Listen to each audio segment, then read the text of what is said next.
Hi friends, कमलास kitchen को आपण मानक स्वागत। मु आज नहीं आसी लेमन राइस। चलते देखना केमती बनैबा। गोटे कड़ाई नहीं जाइए, कड़ाई किसी तेल दे देइछि, सेतिरे किछि सोरिष दे देइछि, ताको फुटिबा पई छाडी नबा।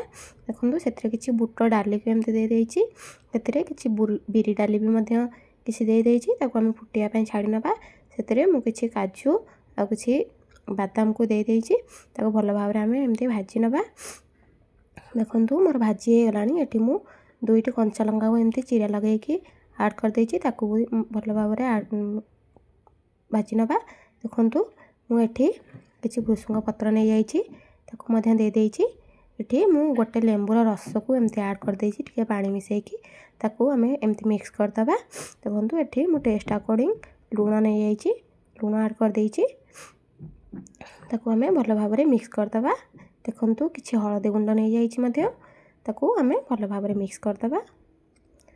देखंतु एठी हमर एठी हे जाइछि। एठी मु एठी भात एमती अरुआ भात को रांधि के रखिथिली, ताको आमे ऐड कर दबा, भल भाव में मिक्स कर दबा। देखंतु हमर रेडी हे गला एठी लेमन राइस। आपण निश्चय ट्राई करंतु। Thank you.